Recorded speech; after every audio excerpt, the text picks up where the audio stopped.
जब अपने ही दगा कर जाएं और सगी माँ उसे मुजरिम मान ले तो बेगुनाही कौन साबित करेगा। चिट्टी का बुना जाल और रेणुका की कड़वाहट आज सचिन को एक ऐसे मोड़ पर ले आई है जहां उसका भरोसा ही उसका दुश्मन बन गया है। इस खौफनाक साजिश के पीछे का सच क्या है, आइए जानते हैं आज के इस सस्पेंस से भरे धमाकेदार एपिसोड में। तो सीन की शुरुआत में शकुंतला रेणुका को बताती है कि रति और दीपक के परिवार वालों ने 5 लाख रुपए मांगे हैं, वरना वो समाज में इज्जत उछाल देंगे। तभी सचिन हैरान होकर सवाल उठाता है कि जब शादी के लिए दोनों परिवार मान गए थे तो अचानक पैसे की बात कहां से आ गई। इधर तेजस भी अपनी आई को कुछ करने की सलाह देता है क्योंकि वो लोग बहुत खतरनाक है। तभी सचिन तेजस के सामने बैठकर उसकी आंखों में आंखें डालकर कहता है कि उसे समझ आ गया है कि पैसे का आइडिया कहां से आया होगा। वो सबके सामने खुलासा करता है कि तेजस ने ही रति के घर जाकर पैसे लेकर मामला रफा दफा करने और इलाज करवाने का घटिया सुझाव दिया था। सचिन कहता है कि वहां तेजस को कुत्ते की तरह बांधा गया था और अगर वो समय पर नहीं बचाता तो तेजस का खेल खत्म था। इधर सचिन की बात सुनकर सब हैरान रह जाते हैं। आकाश और रिया तेजस को फटकार लगाते हैं कि उसने इतना नीचा काम कैसे कर दिया। साइली भी इधर मानती है कि तेजस के पैसे वाले ऑफर ने ही उन लोगों के दिमाग में लालच पैदा किया होगा। तभी रेणुका गुस्से में तेजस से सच्चाई पूछती है तो तेजस डर के मारे सारा इल्जाम रोशनी पर डाल देता है कि यह सब उसी का आइडिया था। इधर तेजस के इल्जाम लगाने पर रेणुका का सारा गुस्सा रोशनी पर उतरता है। वो रोशनी को फटकारते हुए कहती है कि क्या उसके पहले के तमाशे कम थे जो वो तेजस को लेकर वहां चली गई। रोशनी अपनी सफाई में कहती है कि उसने सोचा कि अगर वे ये मामला खत्म कर देंगे तो रेणुका की नाराजगी कम हो जाएगी। उसका मकसद सिर्फ रेणुका को मुसीबत से बाहर निकालना था। तो इस पर रेणुका रोशनी की नासमझी पर भड़क उठती है। वो उसको ताना मारती है कि क्या वो गरीब होने के साथ साथ पागल भी है। रेणुका उसको याद दिलाती है कि पहले उसने चोरी की चेन देकर उसकी बेइज्जती करवाई थी और अब ये नया कांड कर दिया। वो तेजस को भी डांटती है कि वो रोशनी के साथ वहां क्यों गया। रिया भी इधर रोशनी की आलोचना करती है। वो कहती है कि रेणुका का गुस्सा कम करवाने के चक्कर में रोशनी बेसिक ह्यूमन एथिक्स ही भूल गई। उसे समझ नहीं आता कि रोशनी की सोच इतनी निचले स्तर की कैसे हो सकती है।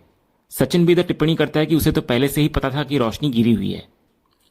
इसके बाद रेणुका हताश होकर कहती है कि वो रोज तय करती है कि रोशनी पर गुस्सा ना करे, लेकिन रोशनी की हरकतें उसको मजबूर कर देती हैं गुस्सा करने के लिए।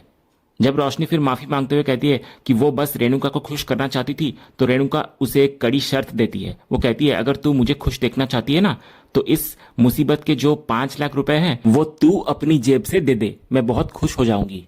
तो इस पर रोशनी रेणुका से पूछती है कि वो इतने सारे पैसे कहां से लाएगी। तो रेणुका उसे ताना मारती है कि जब वहां गई थी तो बड़ी सेठानी बनकर गई थी तो अब पैसे लाकर दे।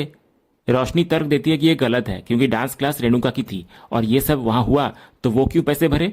तो रेणुका इस पर और भड़क जाती है और रोशनी पर ही इल्जाम लगाने का आरोप मढ़ देती है। तभी शकुंतला सबको चुप कराती है और साफ करती हुई नजर आती है कि उसे जो करना है वो करे, लेकिन वो पैसे नहीं देने वाली। वो कहती है रेणुका से कि उसने दोस्ती के लिए अपना घर उसे दिया डांस क्लास के लिए, लेकिन दोस्ती निभाने की इतनी बड़ी सजा नहीं भुगतेगी वो।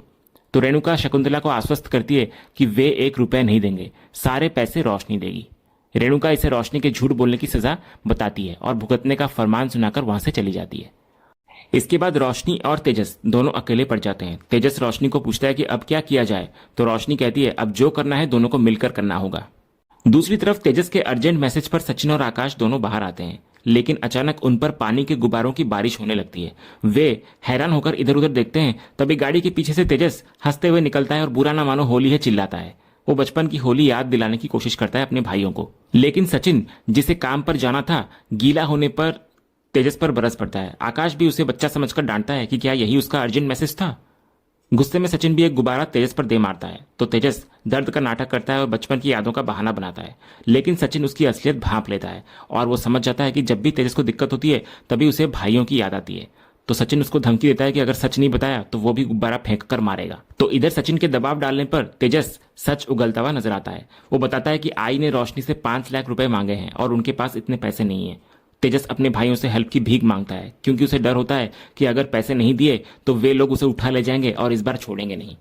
सचिन इस पर तेजस को ताना मारता है कि यह सब तमाशा करने से पहले सोचना चाहिए था, तो अब खुद ही भुगतना पड़ेगा। तो इस पर तेजस अपने भाई सचिन से तोड़ फोड़ करके मुसीबत सुलझाने की रिक्वेस्ट करता है और बदले में मुंह मांगी कीमत देने को तैयार हो जाता है। आकाश इधर तेजस पर भड़कता है कि वो सचिन को गुंडा समझता है क्या, लेकिन तेजस अपनी मजबूरी और नाकामी का हवाला देकर मदद मांगता है। तो सचिन हेल्प के लिए तैयार हो जाता है, लेकिन इस शर्त पर कि वो इसके पैसे लेगा। तो तेजस खुशी खुशी मान जाता है और भाइयों को गले लगा लेता है।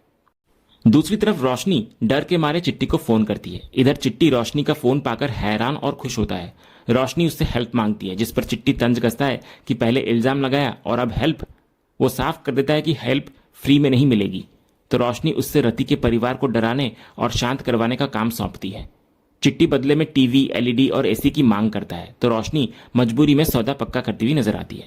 तो इधर चिट्टी को रोशनी का ये कदम समझ नहीं आता। वो हैरानी जताने लगता है कि जिस काकू ने रोशनी से हमेशा नफरत की है और जो उसकी जान की दुश्मन है, उसके लिए रोशनी इतना सब क्यों कर रही है। तो रोशनी बताती है कि ये उसकी मजबूरी है। उसे डर है कि अगर उसने कुछ नहीं किया तो सब कुछ खत्म हो जाएगा और हो सकता है कि उनका घर भी उनके हाथ से चला जाए। रोशनी फिर खुलासा करती है कि पहले उसने सोचा था कि सारा इल्जाम सचिन पर डाल दे, लेकिन उसे लगा कि वो आइडिया ज्यादा काम नहीं करेगा, इसलिए अब वो चाहती है कि इस पूरे मामले को जड़ से ही खत्म कर दिया जाए।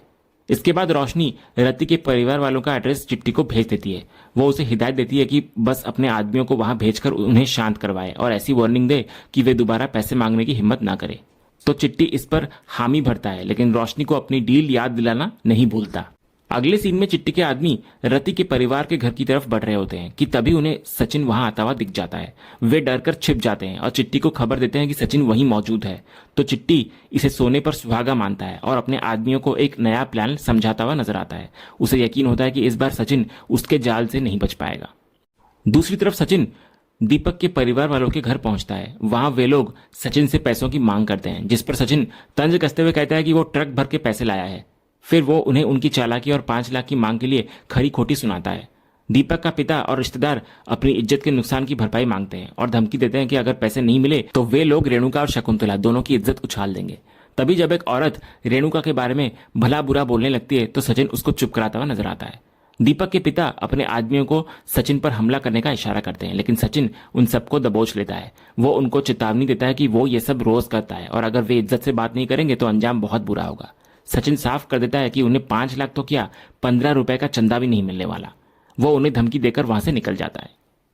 फिर सचिन के तुरंत जाने के बाद चिट्टी के आदमी हॉकी स्टिक लेकर दीपक के घर में घुसते हैं और सचिन का झूठा नाम लेकर उसकी पूरी फैमिली की बेरहमी से पिटाई करते हैं। वे धमकी देते हैं कि अगर कोई भी सचिन के घर के पास पैसे मांगने आया तो जिंदा नहीं बचेगा। ये चिट्टी की एक चाल होती है ताकि सारा इल्जाम सचिन पर आ जाए। पिटाई के बाद गुंडे चिट्टी को खबर देते हैं कि काम हो गया। वहीं दूसरी तरफ देशमुख परिवार में अचानक आजी की एंट्री होती है। सायली दरवाजा खोलते ही आजी को देखकर बेहद खुश नजर आती है और उनका सम्मान करके उन्हें अंदर ले आती है। रिया, रोशनी, आकाश और तेजस भी आजी का आशीर्वाद लेते हैं और उनसे मिलते हैं, लेकिन रेणुका के चेहरे का रंग उड़ जाता है। वो घबराहट में अपनी सासूबाई के पैर छूती है और पूछती है कि वे यहाँ अचानक कैसे आ गई।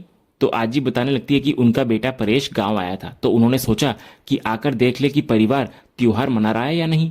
वे याद दिलाती है कि आज होलिका दहन है। तो रेणुका अपनी इमेज बनाने की कोशिश करती है और कहती है कि उन्होंने होलिका दहन की पूरी तैयारी खुद करने का फैसला किया था, लेकिन सायली ऐन मौके पर काम छोड़कर भाग रही है।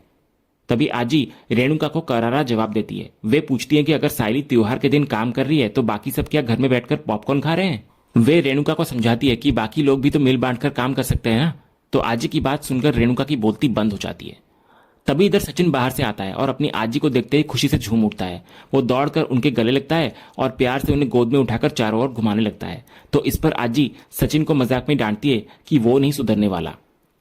इसके बाद आजी जब सचिन का हालचाल पूछती है तो वो कहने लगता है कि वे लोग ठीक हैं और अभी अभी पंजाब से आए हैं। इसके बाद सचिन आजी को रेणुका की डांस क्लास में चल रहे परेशानी के बारे में भी बताता है।